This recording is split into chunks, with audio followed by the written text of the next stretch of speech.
Astagfirullah. Astagfirullah.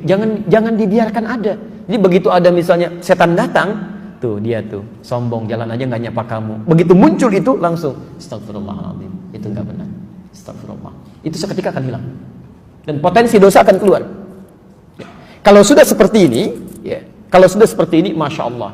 Orang-orang yang seringkali istighfar dalam hidupnya, kemudian dia membiasakan itu, bukan cuma dijaga dari dosa-dosa yang kecil. Mohon maaf ya, cinta Allah pun akan diturunkan pada orang ini. Cinta Allah akan diberikan. Allah itu sangat mencintai orang yang membiasakan istighfar dalam hidupnya. Quran surah ketiga ayat 31. Posisi paling kiri sebelah atas. Quran surah ketiga ayat 31. Saya mau kasih rahasia siang ini. Maaf, ibu mau, bapak? Saya mau kasih rahasia, boleh? Baik, kita keluarkan dari Quran. Lihat ayat Qurannya. Quran surah 3 ayat 31, posisi paling kiri sebelah atas, ya, agak ke tengah sedikit. Qul in kuntum tuhibbunallaha fattabi'uni. Katakan Muhammad, jika kalian serius mencintai Allah, buktikan cinta itu dengan mengikuti aku, ikuti Nabi. Coba kita biasakan. Bangun tidur, ya maaf ya, non muslim juga bisa bangun tidur. Sama orang beriman juga bangun dari tidurnya. Masya Allah. Bahkan ya membuat kan hal-hal yang bisa mereka kerjakan. Ada yang bangun tidurnya, ada yang langsung cuci tangan, ada yang langsung duduk, ada yang langsung mandi. Anak-anak kecil bahkan mengatakan bangun tidur terus. Bukan, Nabi nggak begitu. Jadi kalau Anda ingin dicintai Allah, ikuti Nabi. Bagaimana Nabi bangun dari tidurnya? Ternyata ada sunnahnya. Ya, ada duduk dulu, ada mengusap sebagian dari bekas ngantuk, ada baca doa dulu. Nggak ada bangun tidur langsung mandi. Ada tahapan dia. Makan juga begitu. Mau minum pakai tangan apa? Kanan. Kalau cuman kanan, yang lain juga bisa dengan kanan. Masya Allah. Kemudian setelah itu minum dengan mengucapkan apa? Bismillah. Masya Allah. Setelah itu minumnya sambil berdiri atau sambil duduk? Duduk. Masya Allah. Turunannya kan ada semua tuh. Ketika Anda bisa ikuti itu, maka lihat kalimatnya. Fattabi'uni yuhibbukumullah. Ini yang mau saya turunkan rahasianya. Bismillah. Kalau Anda serius cinta Allah, persamaannya ikuti Nabi SAW. Sekarang perhatikan, ini rahasia besarnya ayat ini. Kita turunkan persamaannya. Orang yang bisa mengikuti tuntunan Nabi dalam kehidupannya, maaf, bukan cuma sholatnya ikut Nabi ya, tapi lisannya pun ikut Nabi, pandangannya ikut Nabi, gitu kan? Kebiasaannya ikut Nabi. Maka yuhibbukumullah, cinta Allah akan diturunkan. Yuhibbukumullah, Allah akan cintai kalian.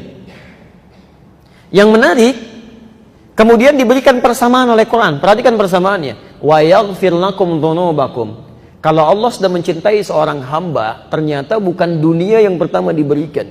Jadi kalau bapak ataupun ibu mendapatkan kemuliaan dunia, jangan dulu bangga. Belum tentu Allah cinta dengan itu. Jelas ya? Nah, apa yang Allah berikan? Wa yaghfir lakum dzunubakum. Allah akan ampuni dosa hambanya. Ampunan dosa.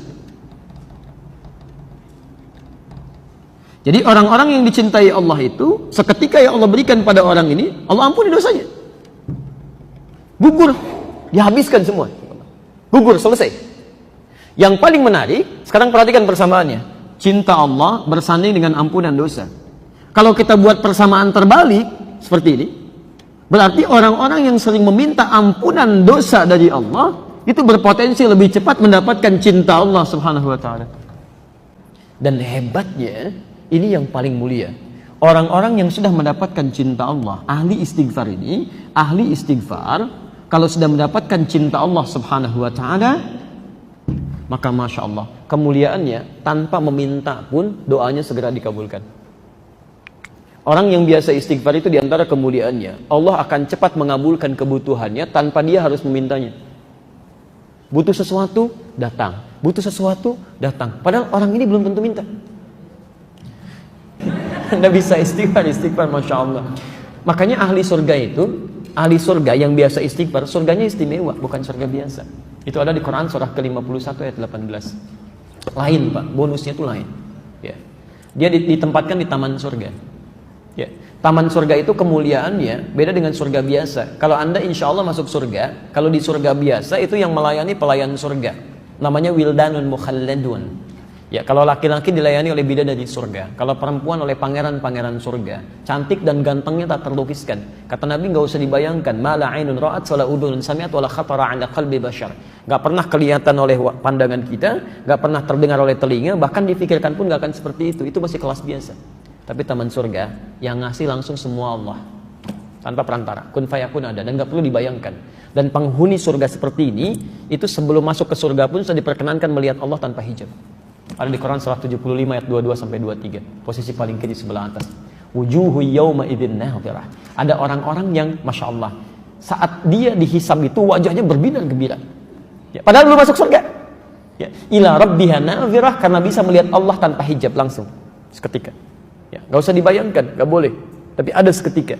Masya Allah, apa yang terjadi? Quran surah 51 dari ayat 15-nya. Nanti ketemu di ayat 18.